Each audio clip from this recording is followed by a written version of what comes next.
Well, thank you very much, Elizabeth and Elton. I really appreciate you inviting me today to speak. I appreciate all you've done over the past 6 years, and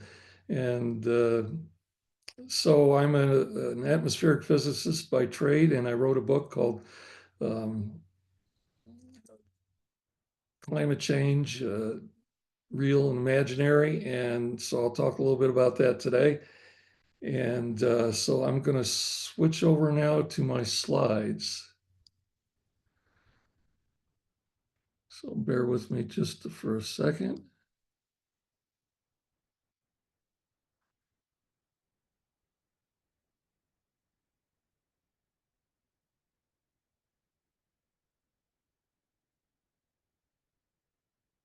Okay, so A Tale of Two Climates, one real, one imaginary is the book I wrote, and it's about one of these really most very controversial subjects that has been facing us for the last few years. And I asked the question in the book about where's the physical evidence that there's this supposed doomsday existential threat to humanity. And what you're going to hear from me today about is that there is none, that in fact, climate is looking really well. It's complex, it's driven by multiple factors, and it's ever changing. But what we do have is eons of history to look at and tell what's really going on. And that's what this book is about. And so I'm going to start with this disclaimer because climate, and especially bad climate, bad weather, can be very scary, especially to our children. And because it's scary, it's very susceptible to fear mongering and chicken little type sky is falling rhetoric, all for the purpose of, unfortunately, money, power, and control. Billions, even trillions of dollars have been paid to universities and think tanks and more over the last 2 to 3 decades to fix this issue that they call climate crisis that I say doesn't even exist. So it shouldn't surprise you, though, that the livelihoods of many university academics, for example, are heavily dependent on grant money and this publish or perish uh, umbrella that they live under. And so, what's nice about writing this book and me being retired scientist is I can talk and write and speak and say whatever I want. And I'm not beholden to anyone for what I do because I'm retired. These are my forms of income, and I do get some royalties from book sales, but I'm not beholden to anyone for what I do. I'm not paid by the government, by politicians. I'm not given a cent by others, the fossil fuel industry, for example. Uh, I've self-published my book, and by that I mean that I've paid for the book's editing by a New York City nonfiction editor, and publishing by a house in Vermont, and printing that was done in Michigan, and promoting out in North Carolina. And all of that's come out of my own pocket, nobody else's. I'm not beholden to anyone. So that's it. Uh, I'm doing this because I enjoy telling the other side of the story, which is what this book is about.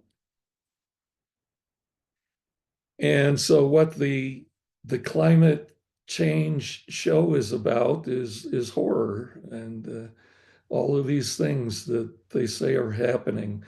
Warmest temperatures ever. I'll be talking about that and how that's really not the case.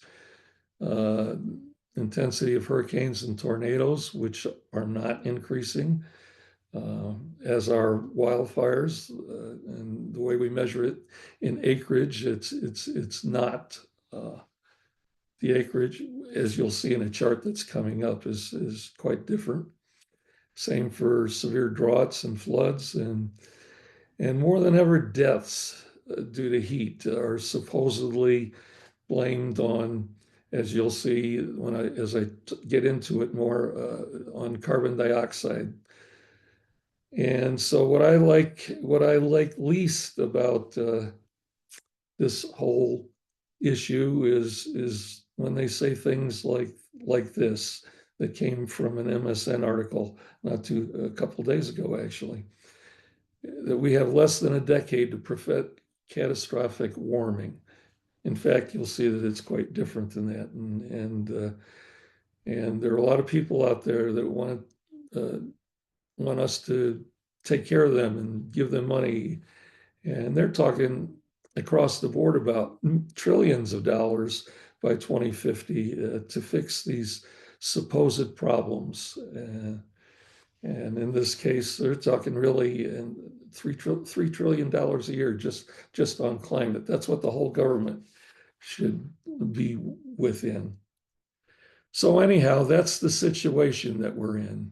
But the bottom line up front for this presentation is that there is no climate crisis, and this billboard has been running for 6 months in the Salt Lake City area where I live, on Interstate 15 corridor that runs through downtown Salt Lake.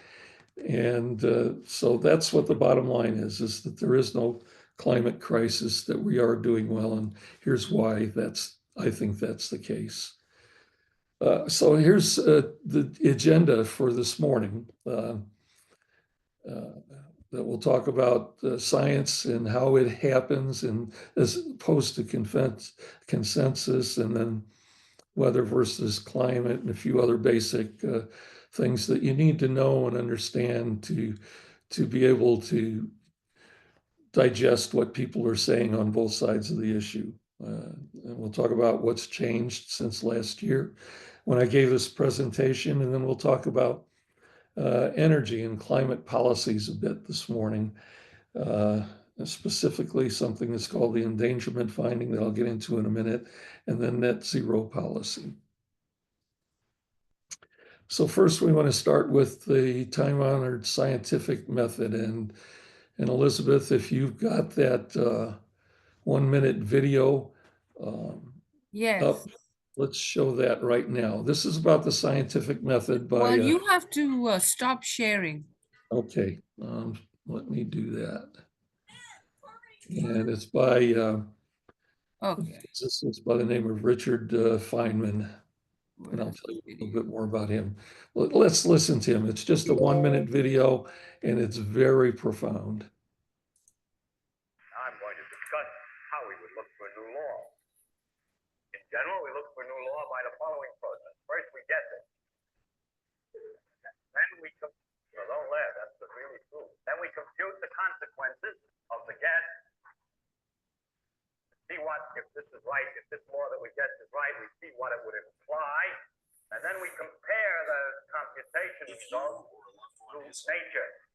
Or we say compared to experiment or experience. Compare it directly with observation to see if it works. If it disagrees with experiment, it's wrong. And that simple statement is the key to science. It doesn't make a difference how beautiful your guess is. It doesn't make a difference how I made a mistake. I guess, didn't go after the what his wildlife name is. people. If it disagrees Because with travel, experiment, safari wrong. trips, That's all there is to it. I didn't even approach that whole market. Please mute your audio, whoever's in the background, please. Thank you. Okay, so that's Richard Feynman talking about the scientific method. And Richard Feynman, let me go back and share my slides now.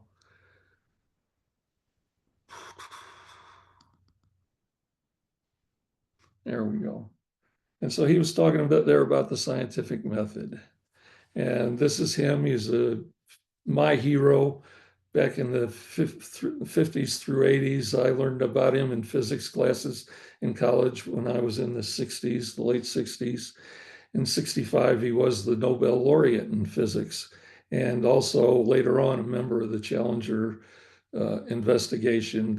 And he was actually the one that figured out that it was O-rings that caused the Challenger to explode on launch. And here's a couple of other famous quotes by him that I think are very appropriate. I'll give you just a second to read, a couple of seconds to read those.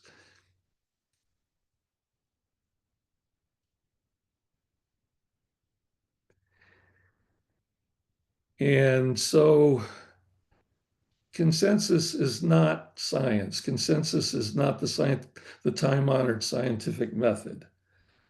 And here's just an example of it, consensus and groupthink. In the 1625-ish year time frame, worldwide consensus everywhere was that the sun revolves around the earth. And you can understand, I can certainly understand why they might feel that way, because the sun rises in the east and it's overhead midday and sets in the west in the evening. And as we observe it or they observed it back in the 1600s, 17th century with their unaided human eye. So what's changed? We know that's not the case. The sun does not rotate around the earth. And what's changed is the invention of the telescope. And that's what happened around year 1610. And a handful of scientists then, specifically Galileo, used this new telescope to see much farther out into the universe. And what they proved, and it took a while, it took a good 100 years for the world to accept what these guys were saying, that the Earth orbits around the sun like a bunch of other planets do. And so that's the truth of it all. By using this telescope to perform experiments, rather than just look at what they see standing in the yard in the morning, and so that's what the scientific method is about, as opposed to consensus and groupthink. Yep.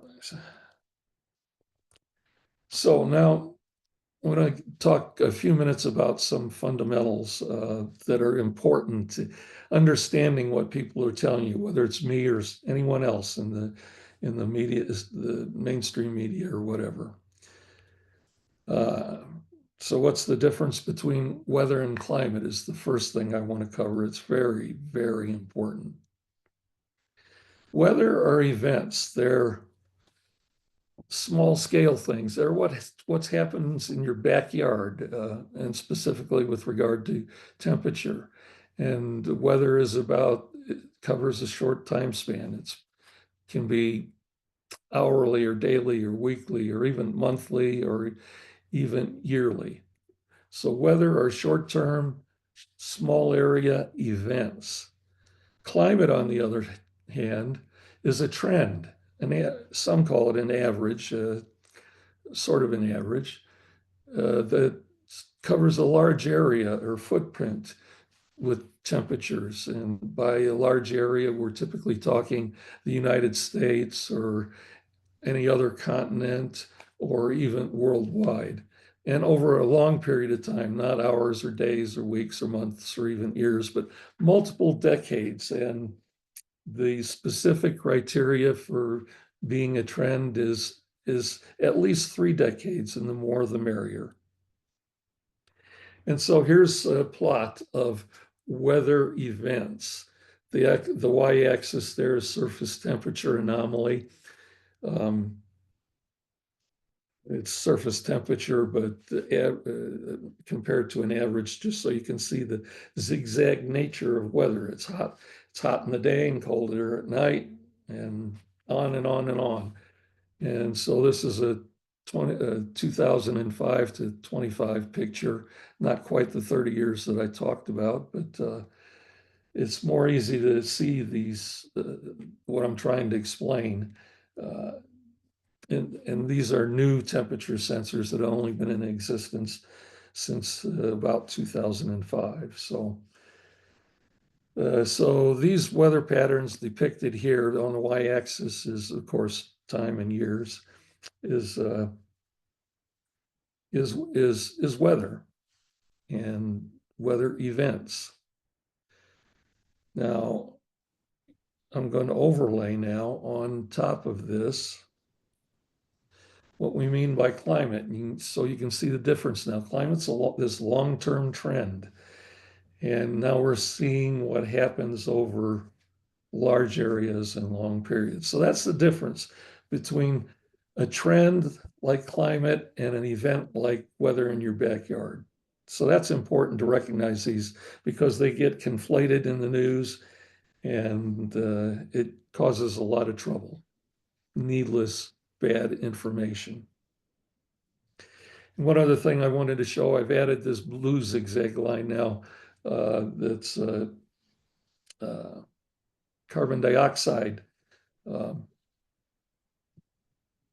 parts per million, the concentration in parts per million versus the weather and versus the climate trend. And the reason I show this here now is because we've got to always remember, and people get it wrong a lot of the time, who's driving our climate besides our Heavenly Father? It's not us. And it's not the carbon dioxide, the blue zigzag line you see there, that's driving climate and weather. It's the other way around. And I just wanted to compare, and I'll do some more of this type of comparing.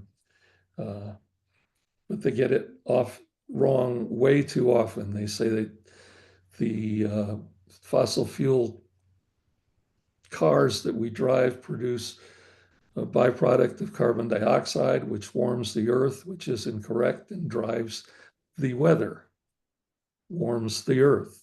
So and I'm saying that's not the case. These things look like they might correlate, but when you look over hundreds of thousands of years backward in time through the rearview mirror of experience, if you look back hundreds of thousands to millions to even billions of years, you see quite clearly that the weather drives climate and not the weather drives carbon dioxide and not the other way around.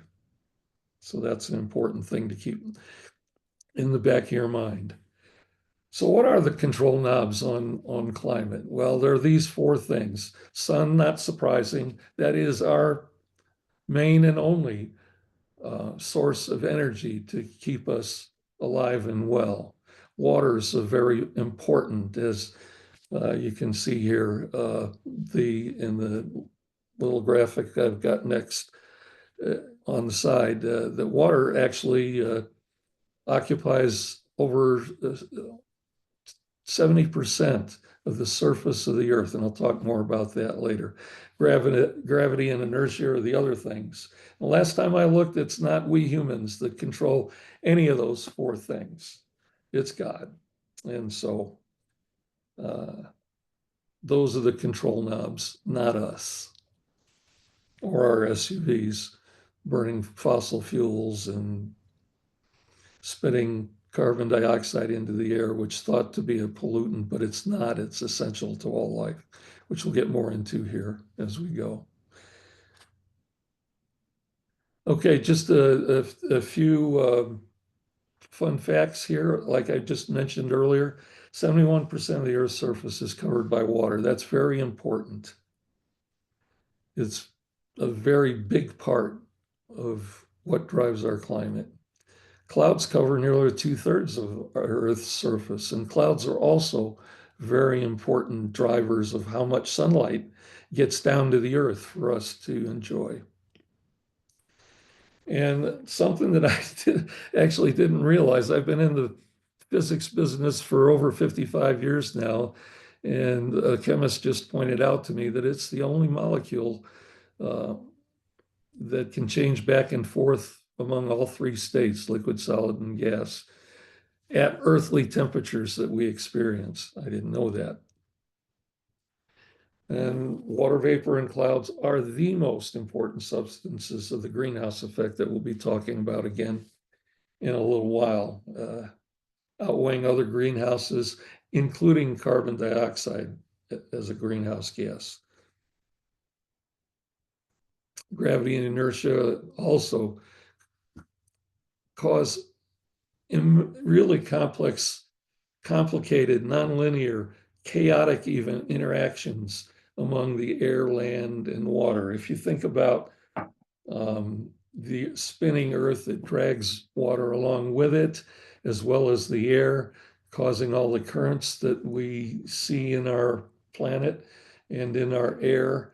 And this is really complex stuff. Here's another thing that I've shown for the first time here. It's human respiration. When we inhale, we're inhaling mostly on this left-hand column, as you can, or next to left-hand column, over 700,000 parts per million of what we inhale out of a million is nitrogen gas. The next biggest is oxygen molecules.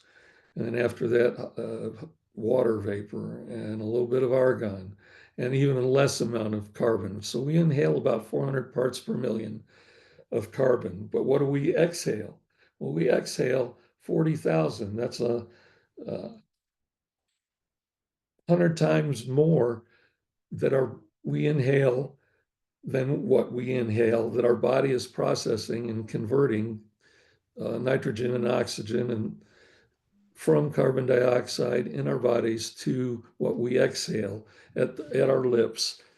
The concentration of carbon dioxides out of our bodies is 40,000 parts per million. And then the last column on the right there is the difference between the two.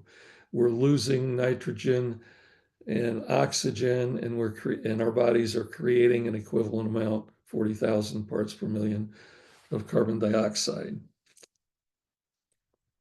So we're carbon dioxide sources into the putting carbon dioxide into the air besides our vehicles, our fossil fuels and power plants.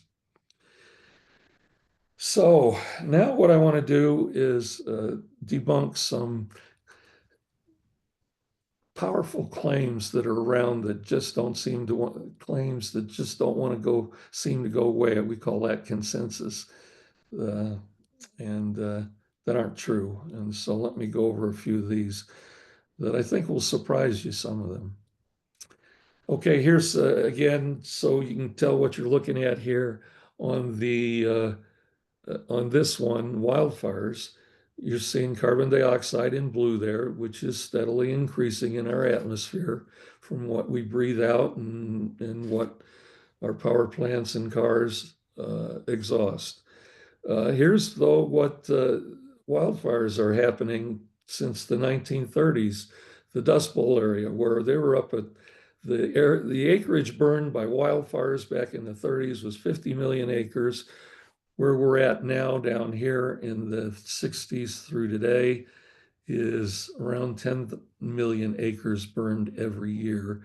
And this little dotted line here is following the trend here this year in 2025, even though we had that horrific wildfire in the Los Angeles area back a few months ago.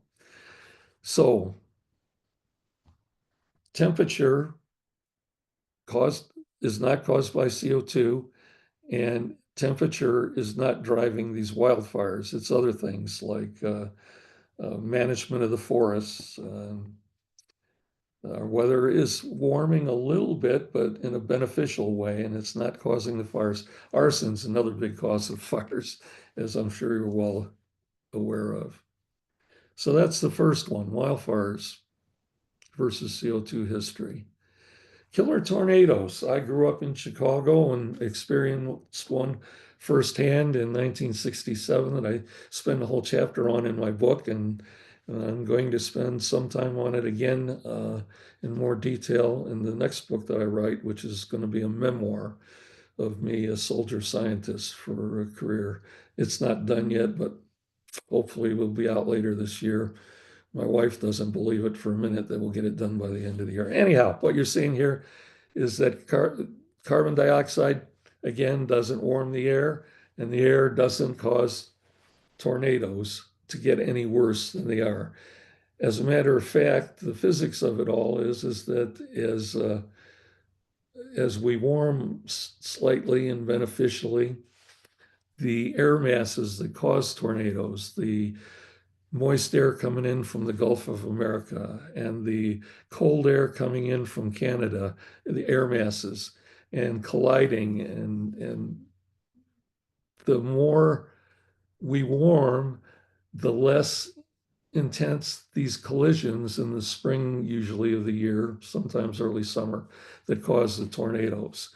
So there's physics behind this. Besides, this is cold hard data as well, experimental evidence, as Richard Feynman spoke of. Hurricanes. Again, there's the steadily rising carbon dioxide blue zigzag. Hurricanes worldwide are flat. They're not, they're not rising. They're not, the trend is that they're flat. They're not getting worse. Much to the chagrin of anybody, especially all of you on the Eastern Coast that are subjected to these. My heart goes out to you, but they're not getting any worse over time because of carbon dioxide in the air. Heat waves. We always think, geez, it's getting warmer and these heat waves are getting worse. Well, they were bad, but they were much worse back, as you can see here, in the Dust Bowl era, and they're fairly flat right now. They're not fun, but they're, especially where I live out here in Utah now, but they're there and they're not getting worse. So is climate change real? Well, yes, indeed. That's what's normal. Like everything else having to do with weather, it's cyclic, but in a very complicated way, as I mentioned earlier. And a lot of it's due to the clouds, like you see here. The real issue today is how much of this change is due to human activity and how reliable our predictions are, and whether policy responses are justified to do anything about this. And it's been pointed out for years that the issue is riddled with confirmation bias and overconfidence and selective reporting, and there's just no justification for shutting down economies or reshaping civilizations based on incomplete science of climate change. It is real, and it's changing, but it's always been changing. Even we go back to millions of years, hundreds of millions of years ago, it's been changing. And I talk about that in more detail in the book as well. And it's complicated, but it's normal and cyclic. And there's a good source to read to get more information on this. So, looking at a big picture view again for a minute, the topics of the day having to do with our environment, and specifically the air portion of air, land, and water, is temperature and climate. I'm also going to talk about pollution tomorrow, but the reason for just pointing this out right here now is that the carbon dioxide has been declared a pollutant, but it's not, as I'll show you more about mainly tomorrow. And carbon dioxide is one of these pollutants. It's not listed in the list of these anywhere, but the Environmental Protection Agency talks about carbon dioxide being a bad player all the time, as well as the news. And then the other thing that I'm going to talk about tomorrow is more on energy, and specifically what powers our economies and our lives. Fossil fuels, which are getting a bad rap right now. Nuclear fission's coming soon. Fission being when we split atoms to get nuclear energy out and provide electricity for us. Nuclear fusion, on the other hand, is another gleam out there, and fusion being where we slam atoms together of plutonium or uranium, or I'm sorry, hydrogen atoms. When you slam them together, you get even more nuclear energy out for potential use for electricity. But that one I've been watching for 50 plus years now, and it's way out there still because it's so hot that it's hard to build reactors that contain the heat for more than a fraction of a second. And so the issue with nuclear fusion is that it's hard to use it for energy. Wind and solar, of course, we hear a lot about. I'm a fan of all forms of energy, but wind and solar is at the bottom of my list as far as that goes because it's intermittent energy, and it's also more expensive than these other forms that I show here. Hydrodynamic, of course, is water falling and spinning wheels to turn generators to generate electricity, and geothermal is where we dig down deep in the ground, of course, and pull heat out from below us. So more on that tomorrow. I just wanted to zoom back out a little bit and show you what this whole combination of two talks is about today and tomorrow. So now I mentioned briefly the endangerment finding, and here's the pros that those that want to spend a whole lot of money to do say. It stems from a Supreme Court decision back in 2007 where the Supreme Court's not expert meteorologists by any stretch of the imaginations, but they were able to say that they think that greenhouse gases like carbon dioxide might qualify as air pollutants. But they didn't want to decide that themselves. They deferred and passed it on to the Environmental Protection Agency in 2009 that made this endangerment finding, which is that CO2 poses a threat to public health and welfare, i.e. endangerment. But unfortunately, it was just based on consensus that emissions from combustion of fossil fuel contribute to our warming, and which suggest, and I highlight these terms because they're very dubious terms, harmful impacts like what we talk about, extreme weather and heat waves and risks to human health. Again, later on, the Court of Appeals and the Supreme Court declined to just get rid of the endangerment finding. Now the con side of this, because I think it's going to come up with our new administration big time. Oops, wrong way, sorry. The cons on this endangerment finding that is bad for our health is that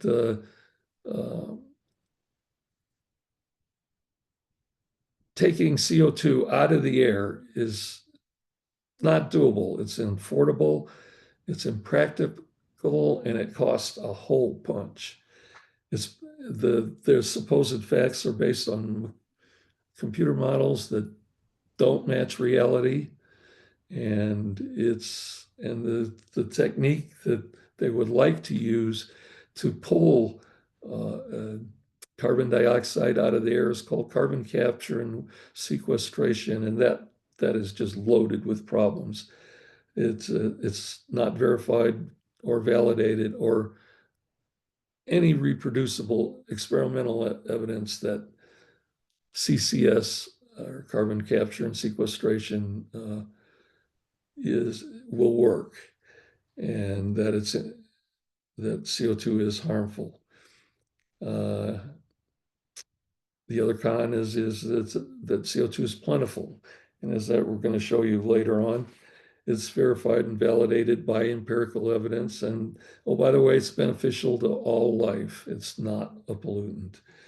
And then there's this thing called the major questions doctrine also that may do away with this endangerment finding, or at least move it over to being required by congressional approval, Congress and the Senate, rather than just by an agency like the EPA. And that happens when the finding is so significant that they feel like it should require congressional approval. Okay, so that's the endangerment finding. The other term that I want to go over a bit is this net zero term and the seeming race toward it. It's a policy proposal, again, to remove CO2 from the air. Net zero meaning that we take out of the air as much as we put into the air. And that doesn't sound like it should be impossible, but it is a bear to do. And why do we even want to consider this net zero thing? It's because those on that side of the argument see it as an existential, an existence threat to humanity. But the fact of the matter are that, as I've been mentioning, CO2 is not a pollutant and it's beneficial to all life. It's not harmful. Together with its big brother, water vapor, it prevents our planet from being perpetually frozen. If we didn't have those two greenhouse gases, the biggest of which, the most massive by far, is water vapor, and if we didn't have those gases, its blanket effect wouldn't work, and our planet would be perpetually frozen. CO2 is also an airborne fertilizer.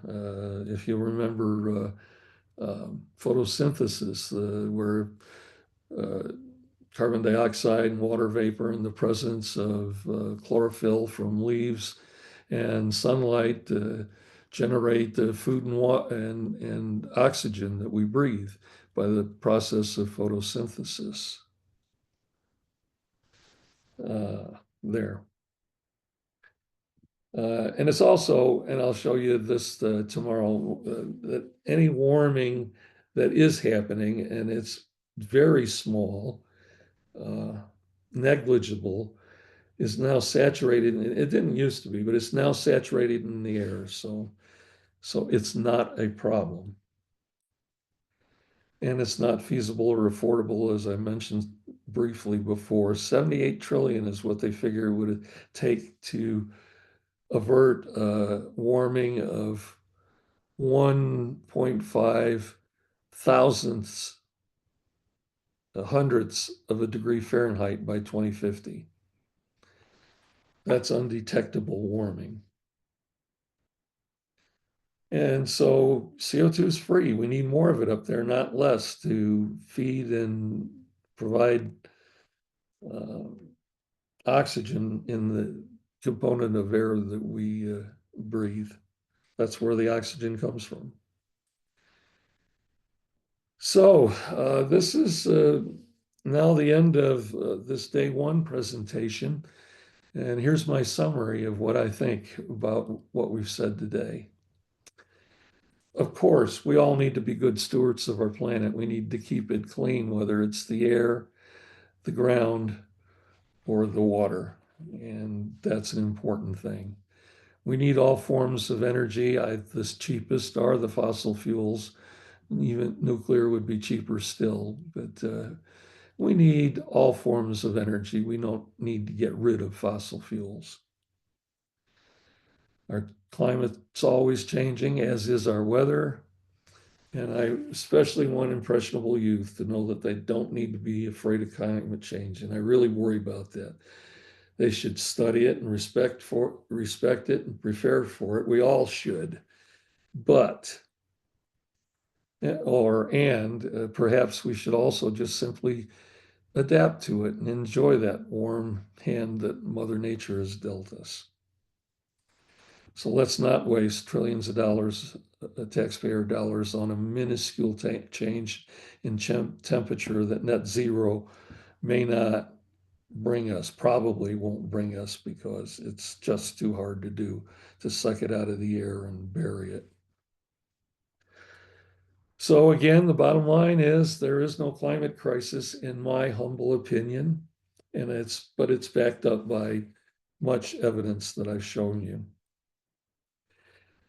Contact information for me is, there's my cell phone number if you disagree or agree or want to just talk about the weather today.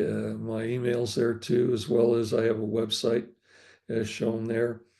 You can get the book from Elton and Elizabeth at Brightside, or you can get it directly from me, signed a hardcover that includes tax and delivery, or you can get it off of Amazon, hardcover for the same price, or an ebook for the same price. So that's it. Here's 3 websites that I get a lot of my information from. Roy Spencer is a well-known and respected and experienced meteorologist that is the head of what's been happening for 40, almost 50 years now, where he's got satellites up in space. He used to work for NASA before the University of Alabama. And he measures our surface temperature near the surface via satellite, and it corresponds well to what our weather stations measure. Another one is the CO2 Coalition, the 2022 Nobel laureate in physics, and his name is escaping me right now.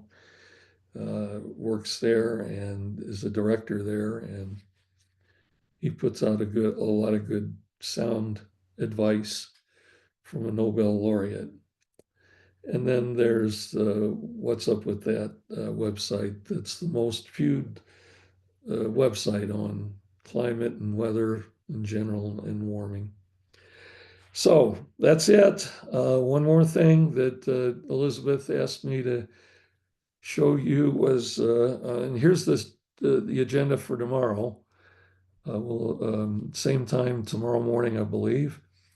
And we'll talk about these other things that influence our climate and weather.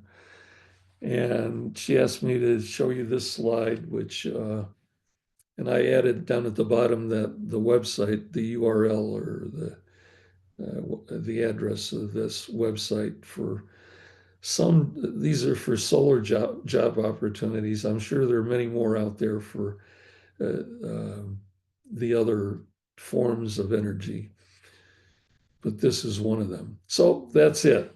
Thank you very much for listening. So I'm going to turn it back over to you, Elizabeth. I think I've just done that now. And thank you all for listening. And I really appreciate it. And I don't want you to just believe me, but believe everybody. And hopefully you'll be able to understand more about how things work from what I tell you, so that you can decide whether you believe it or not. Thank you very much.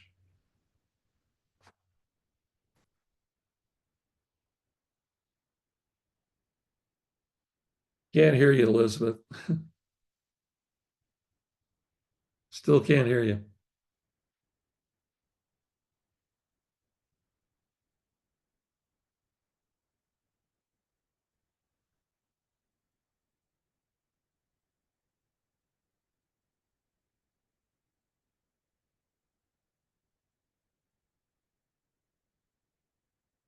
Elizabeth, we cannot hear you. Thank you, Bill. Oh, there you go. I really, really appreciate Bill every time he comes on our show. And yes, you can get his book. That's an incredible price. We want everyone to get the book, and you can win a copy of the prize. So the more times you attend our events this weekend, the more chances you have to win a copy of his book as well. So thank you. We loved it. And tomorrow will be an even better session. So if everyone would just turn on their cameras, this is Earth Day. We celebrate our birthdays, we celebrate Christmas, we celebrate holidays. Why not celebrate this fabulous planet that we're on? And I want everyone to really have a good time today. Our next session coming up is about artificial intelligence. If you're interested in a job with climate, we didn't do that much. We just gave you the solar panel jobs, but we will bring back Bill Pickney at a later date and go into depth about the kind of jobs you could get with climate or business opportunities with climate. So that concludes the climate section, and I'm going to just have everyone just quickly introduce themselves, and then we'll bring Reginald on, and then we'll have a Q&A. Meanwhile, does anyone have a question for Bill Pickney before we close the session out? Anyone? Okay, I'm sure one of us, all of you have to have that question in your mind. How is he saying that we can sleep and not worry about climate when there's the LA fires, when there's all this stuff going on with the world? There's the hurricanes and everything. So I'm surprised that no one has a question for him. All right, well, let's move on to Reginald, and let's everybody just take a breather and introduce ourselves. So Reginald, since you're going to go on next, tell us what we can expect from your session. And thank you both, Bill and Reginald, for your service. We really value veterans, and we really, when you think about 50 years and 23 years of service, that's outstanding. To me, that's outstanding. And the cost your family has paid, and the freedom that we have because of you. So thank you both. So over to you. I think Clarence is also a veteran. Clarence, can we see you? I saw him in and out. Clarence? Okay, maybe he'll come on in a little bit. And Lavonda, yeah, there she is. Okay. All right, Reginald, introduce yourself real quick.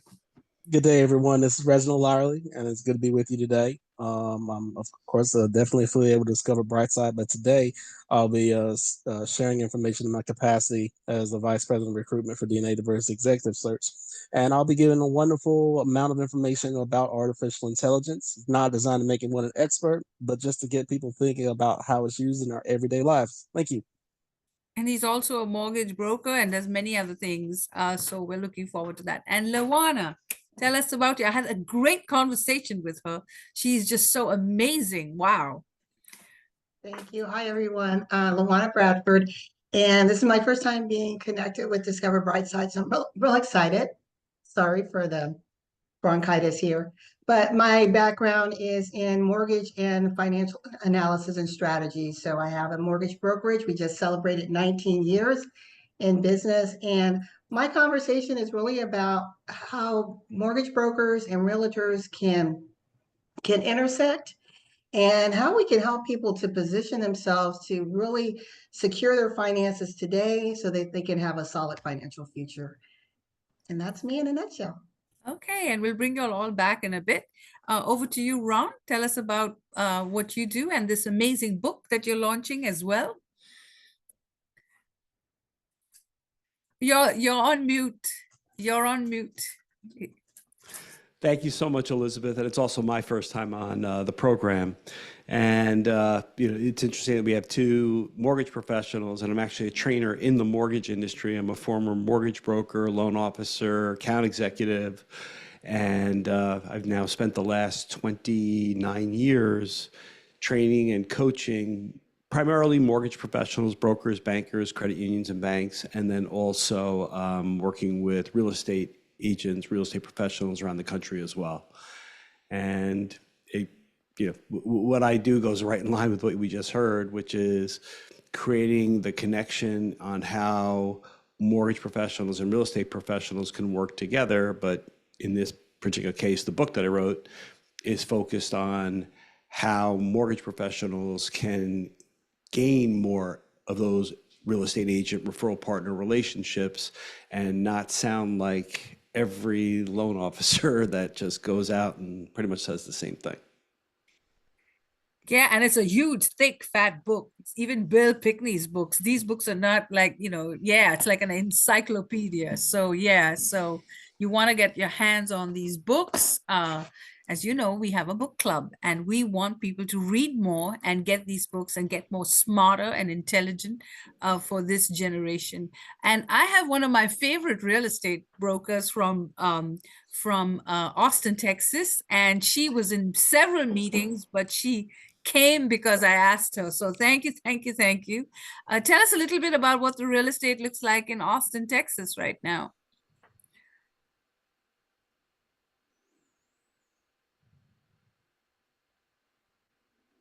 Are you talking to me, Elizabeth? Yeah, I'm talking to you. Okay.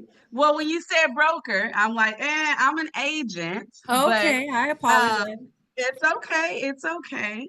So good morning, everyone. My name is Tiarka Lavelle. I am an agent with eXp Realty out of Austin, Texas. We are a cloud-based brokerage that is international. I actually have been an agent for about 4 months, going on 5 months. So I'm pretty new to the industry, but I definitely dived right on in because this is my passion. This is my ministry. And it has been, I will say, challenging in a good way, but at the same time, I've learned quite a bit. I've learned quite a bit and am still learning. And especially with the way the market is changing nonstop, um, I'm kind of glad I got in while I did because it's crazy, but it's a blessing at the same time to be able to educate our customers or clients that we encounter. I look forward to doing real estate longevity for sure. Um, but this is a serious career. Um, and I look forward to just great things that come out of it. And Miriam, she played some great AI music. Miriam is a composer of some great music. She's also a coach. I'm going to let her tell you all about her brand paramedic podcast. So if any of you want to be on it, you can contact her. Miriam? Welcome, everyone. It's really nice to be here. I'm not in the real estate industry as of yet. I am just a lover of HGTV. And so I am here, though, as a coach consultant, also as a supporter of the Brightside movement. I do assist in AI development of songs. Part of my coaching is you finding your soul song and me listening to you and assisting you creating that branding and messaging through the power of music. So that's one of the things that I do. I am here. I'm actually supposed to be in another summit as well as a speaker, but that was pre-recorded. So I'm here as a fly on the wall to listen to all the great resources that is about to happen. Thank you for your time. And Miriam is just like second to none. She's a great supporter of our channel, and we are so ever grateful for all that she has done. This morning, she was on the phone helping me recruit people. So we're very, very grateful. So give a hand to Bill Pickney, everyone, for the climate. Didn't you love that presentation? I thought it was fabulous, as always. And come back tomorrow at 11 when he talks about pollution. We are doing this for the 6th year. The annual Earth, we're calling it now Empower Earth. All our series are going to be empowering you to get better. And next month is health and wellness. So I'm going to bring Reginald on our keynote for artificial intelligence. You're cutting out, Elizabeth.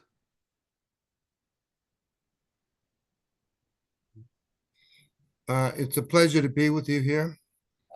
We are here now to try to help harness and refocus. Wow, we've had some amazing presentations this morning, and we're excited about the presentations up ahead. Thank you, Reginald, for your perceptions and understanding. And I would like to spend a little more time before we bring Reginald up and just present, primarily because many of you may not understand the impacts that real estate has on our environment and the earth. Use of space now.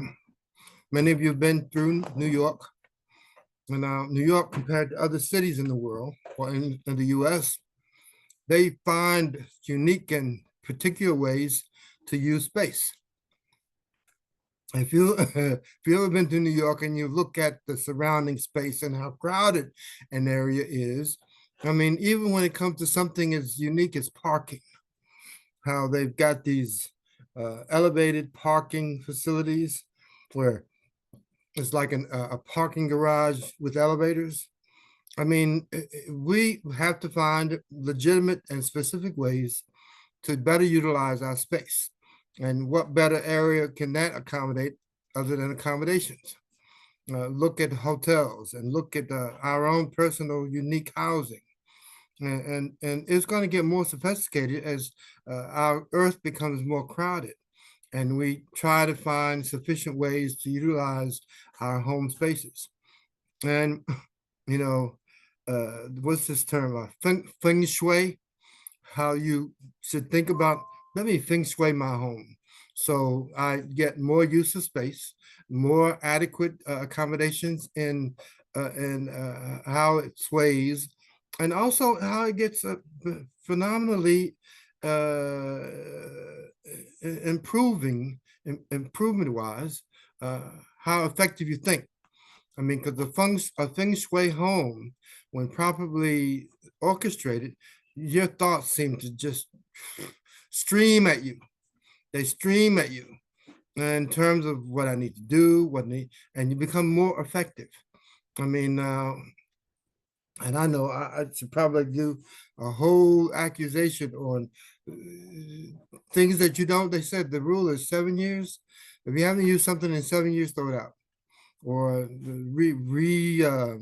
repurpose it or lend it to someone else. So I'm excited about Reginald. I don't know if he'll deal with that, but Reginald, please come forward. He's a great guy. And he's going to talk about, we've got him on board for real estate, artificial intelligence. That's what he's talking about. So Reginald, without further delay, come forward. Tell us. Thank you. And Thank please you, thank you everyone. for your thank you also for your service, Reginald. Thank you. And welcome, Coach Christie. Go ahead. Thank you very much, Elton and Elizabeth, and thank you everyone on the line and everyone watching. I'm Reginald Lyerly, and it's great to be here today. I'll be talking about artificial intelligence briefly. I serve in the capacity of Vice President of the Recruitment for the DNA Diversity Executive Search, and I actually recruit for artificial intelligence and the cybersecurity professions. That what qualifies me to speak with you today on this particular topic. Artificial intelligence has been around for as long as we could remember. I'm going to pull my slide deck up for you so that you can see it, and we go ahead and pull this up, and we'll go ahead and we won't belabor with it, and we'll go ahead and get started. But artificial intelligence, we win, lose, or evolve, because it's not artificial intelligence that leaves people behind. It's just that people that don't get acquainted with it and understand that it's a part of our lives, that's usually who would get left behind when it comes to that. But I'm just going to explain a little bit about the history and a few of the things that are probably is going to be useful. This quote I want to share with you is with the CEO, co-founder of the company Salesforce, Mark Bianoff. Artificial intelligence and generative AI may be the most important technology of our lifetime. It's in everything that we do. We can pick up our phones. We can look at everything that's going on around us. Artificial intelligence has something to do with it. I'm just going to share a little bit about the history of it. It's not designed to make anybody expert. I might be sharing some things that you do know about, and I may be sharing some things that you may not know about. But this is good to always keep the discussion at the forefront. So I'll be talking about the groundwork, the birth of AI, how it's matured, the boom, the slow point, its resurgence, and its future. So that's generally what I'll be talking about today. The history, and let me get this where you can see it. History of AI goes back thousands of years. It comes from the word automaton. It comes from the ancient Greek meaning acting on one's own will, working automatically. The idea of machines functioning independently is an ancient yet relative concept. And think about it, as humans, we've always looked for ways to accomplish things and being able to leverage things in order to make that happen. That's been happening for as long as we can remember. So this is just something that shares on that. Let's look at the groundwork. In 1929, Japanese professor Makoto Nishimura built the first Japanese robot. In 1949, the computer scientist Edmund Callis, Berkeley, published the book Giant Brains, Machines That Think. I bring these to your attention because within the last century, these are significant points that point to the birth of AI. In 1950, Alan Turing published the book Computer Machinery and Intelligence will propose a test of machine intelligence. In 1952, Arthur Samuel developed a program to play checkers, which is the first to ever learn to play the game independently. And it's amazing when we look at video games and things like that. Don't have to play a person. You can play that game. A lot of the starting point was with things like this. Let's look at the maturation of AI. In 1961, the first industrial robot, Unimate, started working on the assembly line General Motors in New Jersey. This is very significant because this is the first time in the automobile industry that you had a robot actually assembling a vehicle. That's very important even in today's times, because even in assembly plants today, you have a lot of robots that are in use making that happen for all brands, whether it's here in the United States or in other countries. Well, in 1979, the American Association of Artificial Intelligence was founded, and this has helped to add a certain level of credibility and legitimacy to the artificial intelligence world. First, the next thing I want to do is direct you to the boom and the winter. So there's an explosion, and then there was a lull, and I'll explain that in detail. In 1981, the Japanese government allocated 850 million, which in today's dollars is approximately 2 billion, to the fifth generation project. The aim of this project was to create computers that could translate, converse in human language, and express reasoning on a human level.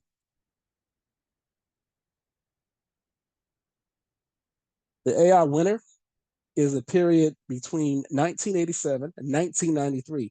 This was described to be a low point in the area of artificial intelligence, and I can tell you for the public acknowledged that it was out there, but both private investors and the government lost interest in AI, and I really feel like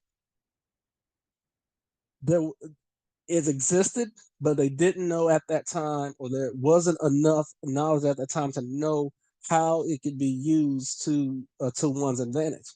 And so they probably were they were putting a lot in, but wasn't really seeing a lot for its return. But it's amazing how things change, and we're going to talk about that a little bit as well. The resurgence happened around the early 90s, and through advances in research, and one major achievement was in the introduction of the AI system that could beat a reigning world chess champion player. And for many people, I don't know who on here likes chess or anything like that, but chess can be it can be a long game with a series of moves, and when you've got an actual artificial intelligence being that can be programmed well enough to be able to beat someone in a game as chess with years and years of experience, that is a major feat using artificial intelligence. Next thing I want to bring your attention to are some notable dates. And as we're getting in more and more recent times, in 97, Deep Blue, developed by IBM, the chess champion I was referring to was Gary Kasparov. In 2002, the first Roomba was released. And I'm sure everyone here is familiar with Twitter and Facebook and Netflix. They started using AI as part of their advertising, and they're using experience algorithms. You look at for different social media platforms, AI is used heavily to move the algorithm when it comes to anything, you name it. Facebook, Instagram, Threads, YouTube, if it has an algorithm, chances are good in today's time and even several years earlier, AI has something to do with it. And in 2011, Apple developed Siri, the first popular virtual assistant. I'm sure everyone here, hopefully, if they deal with Apple products, are familiar with who Siri is. At one time or another, I probably have heard about it, I've seen it. Well, in the present times, and I'll just go into the present period here. Keep the slide stationary and we'll be good to go. But this period brings more recent developments in AI within the last several decades, because it gained a surge in popularity and there were more interest in it and how it can be used, how it can make our lives easier, increasing use of virtual assistants. I'm sure everybody here's either have heard of a virtual assistant or has used one, or and I'm sure everyone here has used search engines to find information. That is AI helping with that type of technology. Here's some more dates that are useful. In 2017, Facebook programmed 2 AI chatbots to converse and learn how to negotiate, and they went back and forth, and it ended up developing its own language completely on its own. In 2019, Google's AlphaStar reached Grandmaster on a video game, outperforming human players. It had reached the point where it's actually outperforming humans. It's something to think about, given even within the last 50 years up until right now, and the things that can be done as of today. We'll go ahead and move this slide along. Okay. Now, AI is used in a lot of ways, where a lot in different industries. I work with business a lot, so I can show you a lot of these statistics. Over 77% of companies either use AI or explore it. Over 83% claim it as a top priority in their business plans. That's still the case today. In 2024, the global AI market was projected to grow by 33%. It actually grew by 45%. You can take over after this. Only a third of customers think AI platforms are part of their day-to-day lives, but it's actually close to 80% of everything that we do. It's a huge part of our lives, whether people know it or not. And close to 2/3 of organizations intend to adopt it globally within the next 3 years. Here's some more common uses. According to Forbes, the most common uses for AI is in customer service, cybersecurity, customer relationship management, digital, personal assistance, inventory, asset management, in every area of business. And it doesn't matter what it is. And I think of on the mortgage lending industry, artificial intelligence is used as well. I think about those virtual tours. A lot of that is generated using AI images, AI technology, and I'm just illustrating that to show that every industry right now uses some form of artificial intelligence to either enhance their service, enhance their product, or to be able to give a better customer experience. Let's see. This is how we win when businesses use AI. AI is expected to improve employee productivity by 40%, and business owners believe that AI will increase their productivity. This is how to lose when business don't use AI, or when entities don't use it, because right now everyone else is using it. And in order to maintain that same competitive advantage, everyone else must have some knowledge about it and to be able to use it too. So not being able to use it, it's very difficult to be competitive. And with some businesses, if they don't use it, they won't be able to reach their bottom line or close if they can't stay on that level playing field or be able to effectively compete. Now, how do we evolve? As we know, time will move on and technology is available for our use, but AI has been around and it's here to stay. And the saying that comes with this is, if we don't move with the times, we can get left behind. That's a major takeaway that I could I could share with this slide. Now, let me move this up. So how can businesses or entities win and evolve? Well, that's easy. I know with what I do. I help people if they're training in the cybersecurity industry, they learn about artificial intelligence in their training. And that's one of the things, that's where the organization I'm a part of, that's where me and my organization, we do our part to try to help people to get better versed on it, because companies are looking for professionals that can help them in this area if they're not very strong at it. Okay. This slide wasn't intended, this presentation was not intended to be very long. It was just intended to share an overview about artificial intelligence, some of its historical significances, its uses, and why it's important and why it's relevant in our day-to-day operations. And day two, I'll be talking in depth about cybersecurity and things that fall along with that. The slide that you see here, this is my information. I recruit for artificial intelligence and cybersecurity fields. You can reach me. The lady to the right of me is my managing director at the University Executive Search. So she's founded the company to help make this possible. Thank you for your time. Thank you for your attention, and I'm open to hear any questions you may have if there are any. Thank you. Very good, very good. Thank you, Reginald, for that. So this is amazing, and it's a perfect time to explore what cybersecurity or cyber. Oh no, I'm sorry, you said cybersecurity. That's tomorrow. What AI can, how will it impact our future? So what I'm thinking and how I'd like to coordinate this with our group here is how can we now explore or capture a dynamic aspect of our own background so that we can move into a dominant position with AI. You know, like if you, I mean, in order, it's such a new territory or area that you can just select an area that you'd like to pursue and just control it or be the dominant force in that area.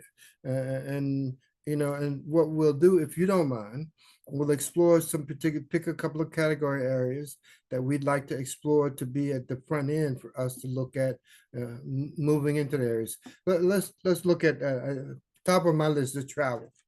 The average person in America travels more than 300 to 500 miles per year, every 6 to 8 months. Maybe less than that, maybe 3 to 6 months. And so when it comes to travel, how can we use AI more efficiently, or moreover, how can we step into the area and territory so that we can be a dominant force and influence as well as control in that area? Any ideas for that? I mean, I know you've got some, maybe you got some ideas, maybe you thought about it or not. Any ideas about what we could do to explore that area and stepping it forward? I mean, before we talk about your job offers. Okay. I think we got a question.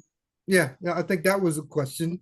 How can we use AI to step into an area like travel and be a dominant force and influence and suggestions? Is that fair, or can we explore? Maybe I was about to answer that.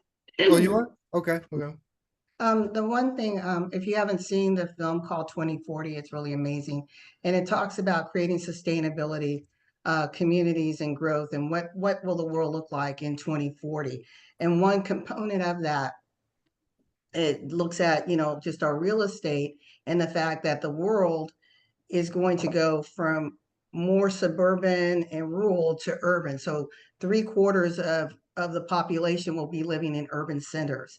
So if those of us that are in, you know, real estate mortgage spaces or even in transportation and logistics, that's really a place to establish your footing in navigating this AI technology. And one of the things that they were mentioning, we know about our electric vehicles or our autonomous vehicles, those that don't need anyone manning them. And Europe has is far advanced than the US in that regard. And what was really amazing is they put forward an infrastructure, a community infrastructure. And they used LA as an example, which is nothing but highways upon highways upon highways.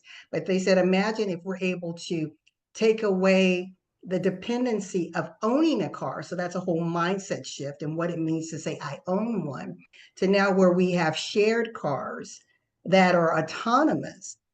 Highways can be used to help develop more green space, more sustainable communities, changing those parking lots into, again, mixed use developments and things like that. So it was just really enlightening just to see in 15 years where the world is going to be. And even when you follow, oh, my mind went totally blank, what the United Nations is doing. Over the last 10 years, they've been talking about the whole sustainable markets and communities and what that means, and helping to deal with food deserts, right? So we can shift, these concrete jungles that we have surrounded ourselves with in a way that can help promote healthier lives for all people. So that's my little answer and Very good. Very good. soapbox on what you just said. I appreciate that. No, I appreciate that, Laverne. So,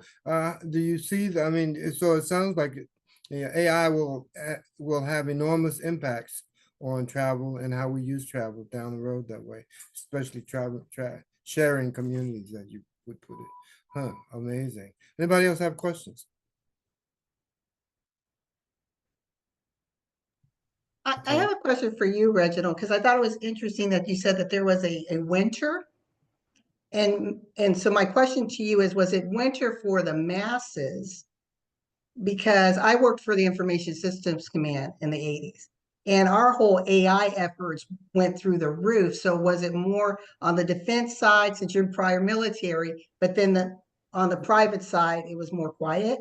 This is for the general populace. Of course, for governmental agencies and the inside, of course, AI and the development of AI was always ongoing. That was referring to the general populace at large. Thank you. So the growing dynamics, and because many people, when it comes to what's needed to be known, and where we are, we're not even scratching the surface on the impact of our culture and what it could mean for the AI. And I mean, even the media suggests that it's going to be a slow burn. A turn. I mean, and what that means is, I don't know. Impacts could be dynamic. I mean, incredibly dynamic. But the average consumer, when it comes to getting on board, it might have a rough shift. Any thoughts about that and what that could mean for economies? Either you or Reggie. I'm gonna say. Reginald, can you? I want to just add to that so you can answer in one breath. I love what you just said. And then my question is, what we're hearing from the new administration, that AI is going to do away with all of our jobs and we won't need to have as large of a workforce. So if you could give us your thoughts with all of that. Okay. Well, the best way I can answer that is that AI is here to enhance lives. Of course, anything involving technology, and I still think about, and I think personally, we're in with AI in force, it's almost like another industrial revolution in force, because it's actually bringing in something that that wasn't used before, and of course, with that, a lot of people have fears about stuff that they may not understand in terms of how it's used. AI it could take some jobs away, because a lot of the tasks and functions may be able to be used by an artificial intelligence being. However, there's still going to be a lot of things that artificial intelligence won't be able to do as well as a human being. we use it already. So for the most part, most people have adjusted to AI. They just don't know it. It's just about the parts that may be foreign to them. Hmm. Hmm. Uh, I'd So, like Because to, because it's already here. It's beside us. It's with us. We use it when we pick up our phones. In every aspect of life, it touches us. hmm, hmm. You had a question, Miriam? yeah, a little bit. Uh, because this is for an older generation that is curious and wanting to continue to keep up with the times, what skill sets are needed on the base level in order to transition to utilize more AI, and what kind of job opportunities would those said skill sets allow us to maybe get into an entry level and beyond type of position? Okay, good And good how can question. we acquire those said skill sets, please? So threefold, get me prepared. Okay, I love questions like these. In this year's AI job market, the top jobs right now are machine learning engineer, AI research scientist, and data scientist. And they, in layman's terms, they build algorithms, they manage systems, and they help instruct people on what AI is and how to use it. How to acquire those skills? There are many schools that show AI. I know, like with DNA Diversity Executive Search, we're partnered with Rock Test and Cybersecurity, so they actually teach the AI skills that will help people to attain those jobs in the market. The cybersecurity market, artificial intelligence, that job field, those both of those job fields are expected to grow exponentially between now and 2035. And because companies need those skills, they need to keep up with times as they are changing. They need to keep up to be able to compete, not just here within the United States, but also globally. Hopefully that I probably answer a lot. I probably answered some stuff and probably gave you more information than you needed. But So, in a layman's term, mhm. what would a cybersecurity type position be?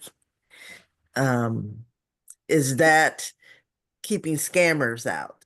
What is that? Okay.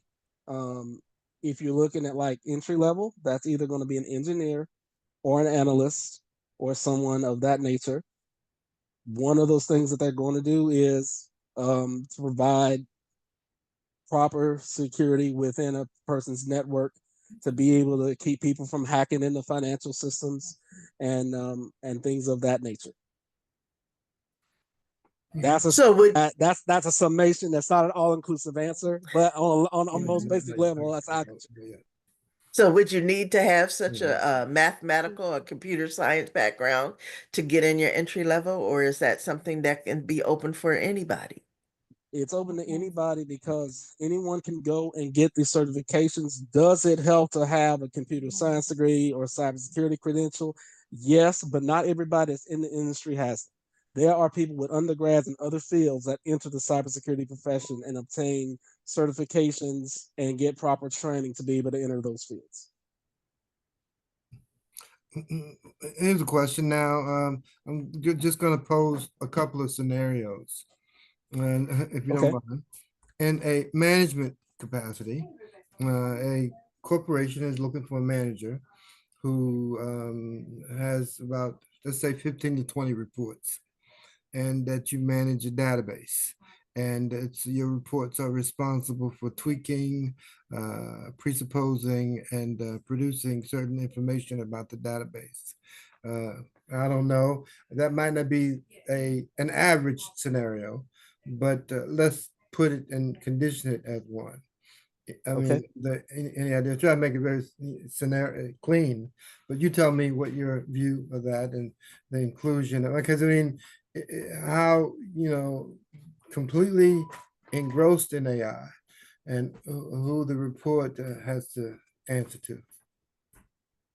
Okay, well, if it's a large company, they should be going to their CIO or CISO, Chief Information Officer or Chief Information Officer, with that particular mission, and then everyone else that falls under them, whether it's an actual analyst, whether it's a data engineer that can actually go in and be the subject matter experts to go in and to make all of this happen.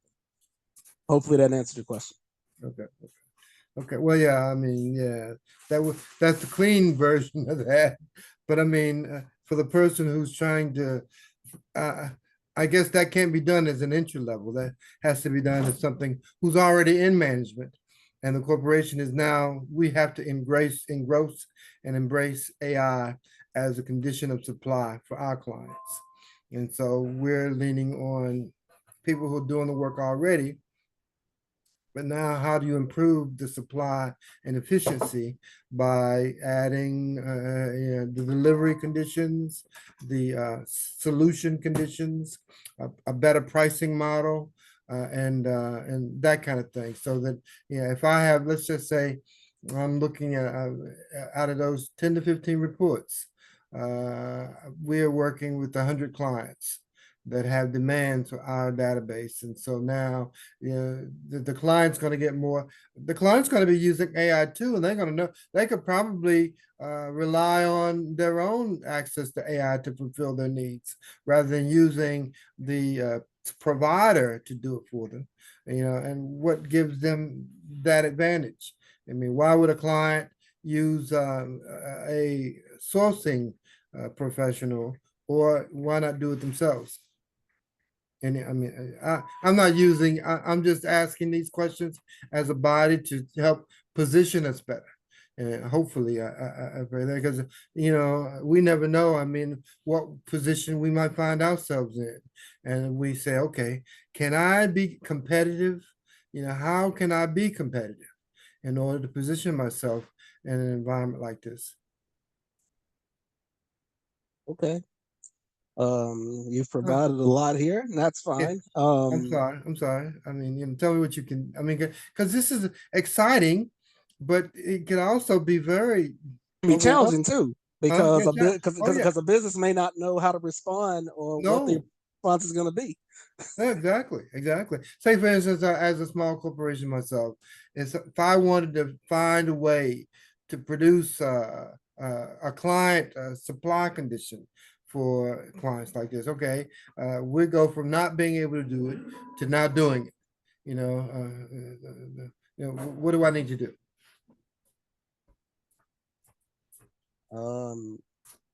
Well, to stay competitive would be either to learn the skills or to find someone that's well versed on the skills that could properly advise. That would be the best thing to do. I would say with anything, if I don't know it myself, find the people who can, Yeah, and that will always help, because it will save time and headache and stress. yeah. in the long term, that's always the way to go, the Oh, yeah. majority of the time. But I mean, you're right. We're in a unique condition because that could go from zero revenue in that regard to, man, that could produce 60% of new revenue for your corporation, where you're able to now help clients produce a better condition of meeting their client needs. There are agencies out there, ad agencies. They have to review their skill capacity because they can't produce what the client needs. And so now, how am I able to add that value set as a condition for me? And as you put it too, there are not that many people out there that can do it. There's a shortage of labor. Yes, Right. and it's forced a lot of businesses to totally rethink how they do business. Yeah. And I'm sorry, Reginald. I don't mean to, kind of. I'm just excited about it too, and I'm considering, man, what I mean. If I wanted to add this value as a condition to help and pursue new client skill sets, what do I need to do? What do I need to do? How can I position myself? What do I need to learn? How do I need to, as you put it, rather than hiring somebody, and the skill sets out there are not that, it's not like you can pick up the phone, I don't think, and ask somebody, can you do this for a new, I mean, because this can improve your hourly income rate Mhm. 60 to 70%. I And mean, this and the question you have is exactly why this is in demand. Because you got a lot of business owners as yourself asking those same questions. okay, okay. Yeah, I'm excited. I'm really excited. And so, and quite frankly, there are not going to be that many professionals who are going to be excited about sharing these elements with you, because then that takes those kind of client things out of their scope. You know, so Laverne, any ideas, Laverne? You seem to have a very exciting perspective on these things.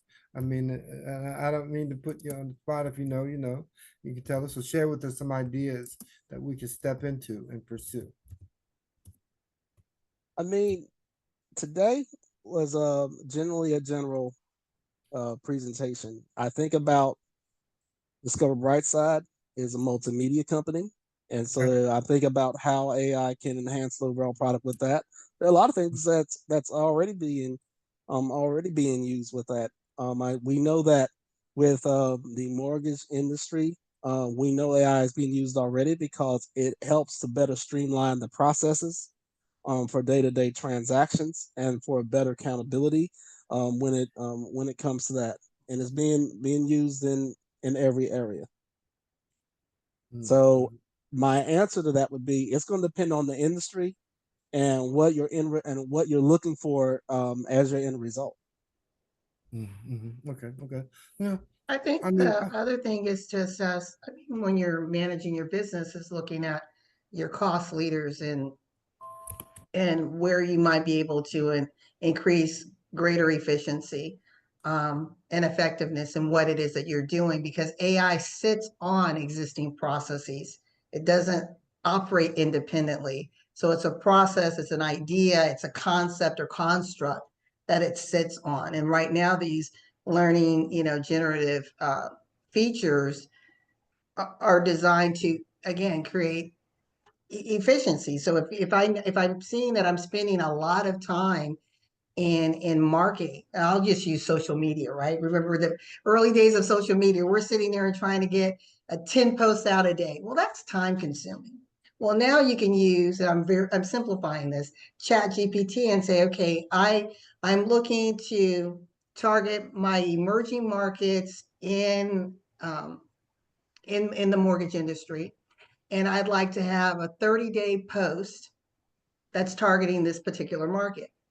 And in, less than a minute, now I have my 30 days and I can go ahead and post it. Whereas before, that's, you were hiring an agency to do that, to manage your social media marketing, or you were trying to come up with some creative ideas. Now you can allow it to do that for you. Or maybe because I'm on the strategy side of the house, looking at what's happening within my industry, right? What are the key players doing? What places are they looking to navigate or position to deal with potential risk? And then suddenly now you have this amazing complex matrix that's telling you all the top leaders and what are they doing, and then you can pick and choose what you may want to follow or not. So I think there's a lot of efficiency if you use it that way. I agree. I have to interrupt No, because one more question. Clarence, one second, One- we've one- lost him 3 times Okay. already. I have one more question. Hurry up, okay, because I one more. have to bring Clarence on Okay, next. I'm Yeah. sorry, Clarence. Please forgive me. My question is, 2 days ago, I had an appointment with my ophthalmologist. Now, this is the first time this ever happened. The way it was done. Now, I was trying to get an appointment with a local ophthalmologist, and they couldn't schedule one because the doctors were in rare supply. So this ophthalmologist, what they did was they hired an ophthalmologist in Miami. And the call with the doctor took place to check my eyes with him in Miami. Now, so my appointment was actually online. It was Zoom, AI Zoom. And so now it's a rare area. But I said, man, that's a money making area. I mean, suppose I could assume or make better relations with the physician in another area, perhaps in India, where there's all kinds of call sources, and because it's online, the doctor's looking and checking your eyes and testing your vision online. And so, if you set up 5 doctor offices locally to improve their schedule accommodations that way, oh man, each appointment probably for the most part is about $350. Times 10 is 3,000. That's times that 3,000. That includes your revenue by 100% inside a week, $300,000 a week. Yeah. So I'm just saying, I- that's a question that I'm asking. It's just I have to get no, no, no, no, no, no, Clarence no, no. Wait. on. Okay, It's a okay, great point. okay. No, no, please, on. no, don't, please don't do that. Now, any ideas and give me some of your input on it, please. That's all. Please, That's Elton, that's all. this is I just important. yeah. It's very okay. important. Yeah. Just your input, please. That's all. Any ideas? Thing about AI in the medical profession, you'll be able to see it in the private sector. I know that the VA also uses AI in a lot of things to be able to streamline its workforce. Sometimes I don't think it's responsible for a reduction in workforce, but they're trying to use it to better streamline their processes, and they're using AI to make better use of their personnel resources. So that might be why a doctor may come from one area or another provider is from another area, and that's how I can best answer that one. Did that answer it a little bit, Elton? Yeah, thank you so I much. can just add up really quick, and this is where it's very important. And this started probably about 15 years ago with the electronic health records. And the moment that we're able to get that completely systematized, integrated, it is going to be incredibly life-changing for individuals where, wherever you may be, if there's an accident or something, they can go in and they can see your entire medical history. But right now we know we have some bugs in it. A lot of the hospitals are trying to upgrade right now, making sure that there is HIPAA compliance and other things like that. But to have all of your medical records integrated, knowing you may be internationally traveling, can't speak the language, but they can pull it up, put it in a translator and deal with you in real time, communicating with your provider in the US or wherever. That's life-changing. That you've been both very helpful. I appreciate that, but it's going to be important that we started to look at things more carefully that way, and I appreciate it. And it's probably a whole case study to review. Thank you so much for that, Clarence. I appreciate your patience, and so with that regard, we're sitting on the hinges of a huge gargantuan missile thrower. And so, what we do with it is could make a huge difference for our community and what we do professionally. So I appreciate you all for your patience, and thank you, Reginald and Laverne too, for your support and information that way. And so we have delightful pleasure and to introduce, I'll let Claire introduce our next speaker that way. Okay. All yours. First of all, this is a very good topic, and I want to bring it back during our healthcare and wellness event next month. So Reginald will do cybersecurity and artificial intelligence in the healthcare industry. So next month we'll bring this up because telehealth is a big deal, and Elton's been having a lot of telehealth appointments. So he's very excited about sharing his experience with that, and it has been helpful because you don't have to travel, you don't have to wait in the waiting room, you can just see a doctor online, which is pretty incredible. So Clarence is someone we've been waiting to meet for a very long time, and he and I have tried to connect. So Miriam, thank you for bringing Clarence. Clarence, introduce yourself, tell us who you are, and then if you can stay on for a minute, I want to just plan some activity and events with you. So yeah, please share your experience. Definitely. Hey, I appreciate the time. I had a little bit of time in between calls right now, and so this kind of lined up. I saw your Facebook message, so I appreciate it. Who am I? I'm a man of many talents, right? And so the one that I'm most proud of and always will be proud of is I served in the United States Marine Corps, right? And so that started out my career or my adulthood, and it makes me power through a lot more than some other people can. So, within that, leaving the Marine Corps, I got into technology about 20 years ago. Started out as a developer, software engineer, for a lot of large financial services companies. Got into sales and marketing, built a lot of different systems. So the beautiful thing about being in technology, specifically an engineer, is technology is nothing without everything else. And so, in order to build things for those, I must understand those businesses, right? And so I got involved in a lot of those different processes.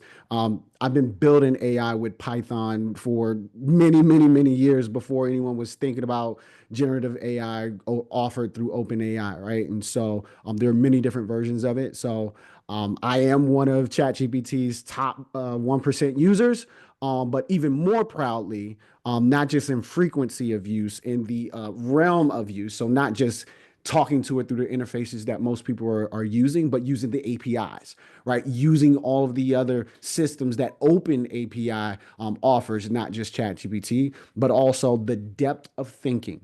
And so you need to, here's my thing is like, anyone that tells you they know exactly how to use it and what to do with it, I start to question that because it knows a whole lot more than you. And so if you feel as though the direct question you are asking it, the question that you ask is what you're going to get. But how intelligent of a question was that? And did you articulate it the way that you truly wanted that answer? And so anybody that tells you to just write one prompt and get the answer, I don't know if that, how is that going to be different than the next person, the answer that it gets, right? And so you need to start, I help people really shift their minds in a lot of different ways. And so people have known me as an identity coach. People have known me as a life coach. People have known me as a business coach. People have known me as a developer. And bringing all of these things into generative AI, it allows you to tailor answers to yourself, but then also to your situation. So who am I? I help you build things. Thank you so much. Thank you so much. You're very welcome. All right, so I need to keep track of time. I want to invite you all back tomorrow. I know everyone has a busy schedule, but even if you can pop in, we'll be on from 11 to 1 p.m. And tomorrow we'll be doing pollution and cybersecurity. So Miss Bradford, will you be available tomorrow? And Clarence, will you be available tomorrow to just jump in and help us out? Because I think this was wonderful discussion, and we want to bring the discussion back again tomorrow. And Coach Debbie, will you be on? And in the evening, we have a great celebrity author. He's African American. He's written 6 books. He's going to be doing each month with us. So he's going to start off with African gods, because he was trying to trace his roots. He said, I really need to find out where I'm from. And he fell into learning a lot about mythical things and all that. And next month he'll do emotional intelligence. So if you all are on at Saturday at 7, Coach Debbie, you're an author, we have a book club, and he's going to do a reading. It's going to be wonderful. And then Sunday, Elton will celebrate with Miriam with music and song for Earth Day. We'll have a little party and prayer and praise and worship, and we'll have a great time to celebrate, have a Earth Day party on Saturday with Jesus. So I want to just invite you all back. If you all can come, that would be great. And then Clarence, let's get on the calendar and get you to be one of our speakers. Yeah. And so Miss Bradford too, we'd love to have you all do some presentations for us. You guys are outstanding. Miriam has been telling me about you forever. And so she's been trying to grab my attention. So I think both of you are outstanding. So we want to bring you back. We do an event every single month. And we do a lot of things. So if we connect one-on-one, then I can go over, the offerings. We do interviews, and we can really help you grow your brand as well. Awesome. Any questions for Reginald, for Elton, for me before we close? Can everybody drop their contact information in the chat, please? Yes, please. Can you do that for us? Do you mind if I drop a link that has my contact information? Yes. And what it does is it goes over a little bit of what I was talking about, where you do go through mind uploading with generative AI so that it can start to really tailor things to you. So you get my contact information along with a free kit on how to get that started for yourself. It's completely Yes. free. Completely free. All right. Yes. And Coach Debbie, can we see you for a minute? Okay. All right. All right. We'll connect later. All right. So all of us are going to Lorraine's event after this. And so thank you all for joining. This is Discover Brightside, where we discover new things. We share things all to empower you on your job and your business and your life journey. Our whole concept is to brighten your life and make it better. So we want you to be the best you could ever be. So we bring you the best speakers, the best information, the up-to-date knowledge, so that you can be the best you can be in this uncertain world. We need some bright side and sunshine, and we need some happiness and goodness being spread. So we thought we'd be on the positive side. And so I warmly welcome you and thank you for your time. You could have been somewhere else, but you chose to be with us, and that's very precious. Elton, would you like to close us off? I really want to thank you all for participating. We really appreciate you being here with us, and we hope that something has been said or done that enlightened or brightened your corner of the world. Now, please stay tuned for our upcoming events, and our Earth Day celebrations is one of our favorites because, as you might understand, that Earth is our home, and we need to take better care of it, and we need to at least pay more attention to the items that can help us live a more fruitful life. And while Bill, He's a scientist. he's a scientist, and he came to share with us information that will help improve our perspective. And we have faced some interesting conditions and circumstances, especially considering storms.